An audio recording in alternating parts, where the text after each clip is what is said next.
गीता अध्याय 3 कर्म योग। दोस्तों, अब गीता के 3rd चैप्टर में हम जानेंगे कि ऐसी कौन सी 2 चीज़ें हैं जो आपको इस दुनिया में कुछ भी हासिल करके दे सकती है।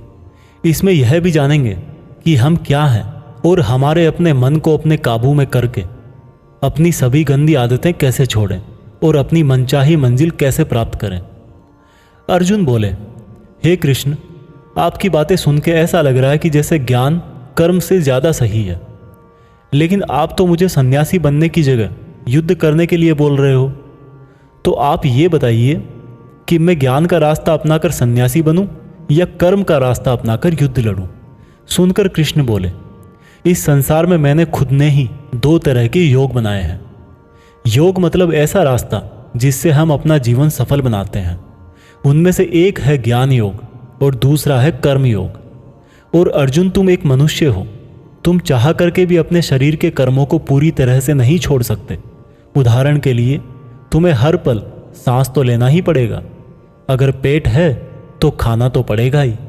और अगर तुम इन सब को किसी भी शक्ति से रोकना भी चाहोगे तो क्या निश्चित है कि तुम अपनी इच्छाओं के बारे में नहीं सोचोगे। कहने का मतलब है, तुमसे जाने अनजाने में कर्म तो हो ही जाएगा, क्योंकि तुम मनुष्य हो। और तुम तो वैसे क्षत्रिय हो तो तुम अपने धर्म से भी बंधे हो। इसलिए तुम्हारे लिए सन्यास के रास्ते की जगह कर्म का रास्ता ज़्यादा सही है। मतलब ज्ञान योग या सांख्य योग की जगह कर्म योग ज़्यादा सही है। इसलिए तुम यह सोचकर कि यह काम तुम नहीं कर रहे हो, बल्कि प्रकृति का गुलाम होकर तुम्हारा शरीर कर रहा है, फल की इच्छा किए बिना अपना कर्म योग करो।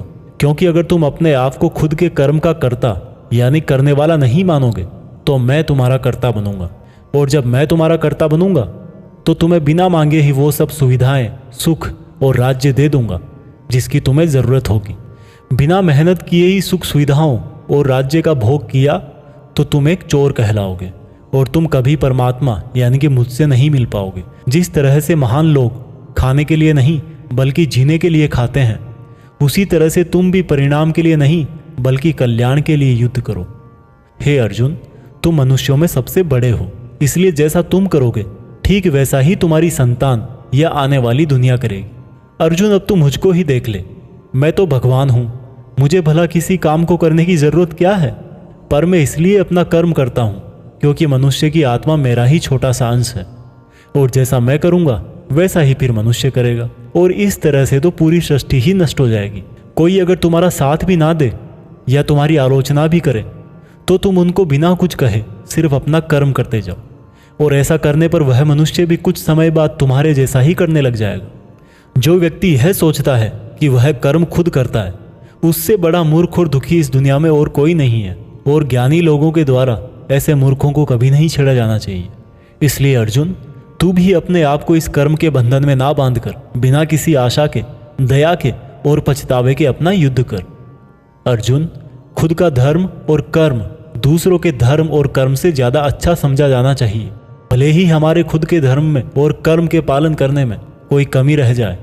अर्जुन ने फिर सवाल किया कि अगर मनुष्य उसी परमात्मा का अंश है तो उससे गलतियां क्यों हो जाती है और वो बुरे काम क्यों करता है?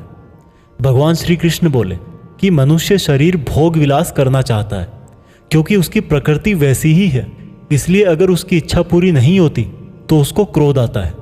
और जिस तरह धुएं की वजह से आग दिखाई नहीं देती, उसी तरह से काम और क्रोध की वजह से मनुष्यों को अपना धर्म, कर्म और परमात्मा दिखाई नहीं देते।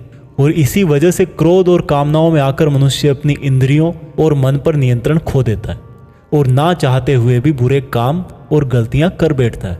अर्जुन, तू हमेशा याद रखना, इस शरीर से ज़्यादा शक्तिशाली है इसकी इंद्रियां, इंद्रियों से ज़्यादा शक्तिशाली है मन, मन से शक्तिशाली है बुद्धि, और बुद्धि से ज़्यादा शक्तिशाली हो तुम यानी कि तुम आत्मा।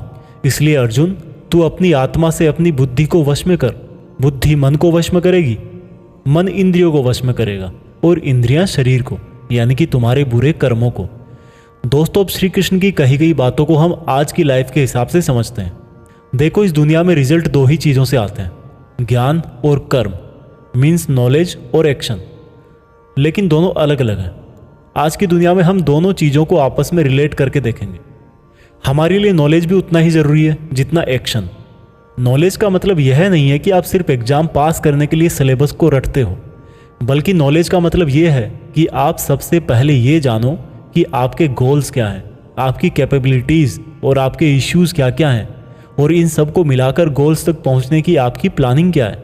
ये है आपका नॉलेज यानी कि ज्ञान योग। इसके अलावा आपको एक और चीज़ जाननी चाहिए कि मेरे भाई, आप शरीर नहीं हो, आप एक आत्मा हो। आपकी आत्मा यानी आप खुद अपने इमोशंस, अपनी थॉट्स और अपनी एक्टिविटीज़ से बहुत ऊपर हो। और अगर आप ऐसा सोचोगे तो मैं दावे के साथ कह सकता हूँ आप 99% नहीं बल्कि 100% अपनी प्रॉब्लम से ऊपर उठ जाओगे।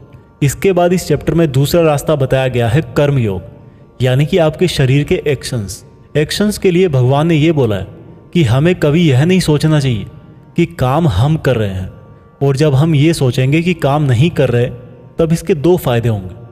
एक तो ये कि आप अपनी मेहनत के रिजल्ट को लेकर टेंशन में नहीं रहो, और दूसरा ये कि आप इमोशनली स्टेबल होकर अपनी बेस्ट मेहनत कर पाओगे। इसके साथ साथ आपको कभी भी अपने बुरे या अच्छे रिजल्ट को खुद पर लेकर दुख नहीं करना चाहिए, क्योंकि श्री कृष्ण की बातों के अनुसार मनुष्य को सिर्फ कर्म करने का अधिकार दिया हुआ है। इसके अलावा आप अपनी किसी भी बुरी आदत से कैसे छुटकारा पाएं, इसको बहुत ही आसान शब्दों में बताया गया है कि आप अपने आप को उस परमात्मा का ही छोटा सा रूप यानी कि आत्मा समझो, और आत्मा के ध्यान से अपने ब्रेन को और ब्रेन से अपने मन को काबू में करोगे, और इसके बाद में आपका मन अपने आप आपके सभी फिजिकल सेंसेस यानी कि इंद्रियों को काबू में कर लेगा। और जब आपकी इंद्रियां आपके काबू में हो जाएगी तब बुरी आदत छोड़ना तो क्या कुछ भी मुश्किल नहीं है।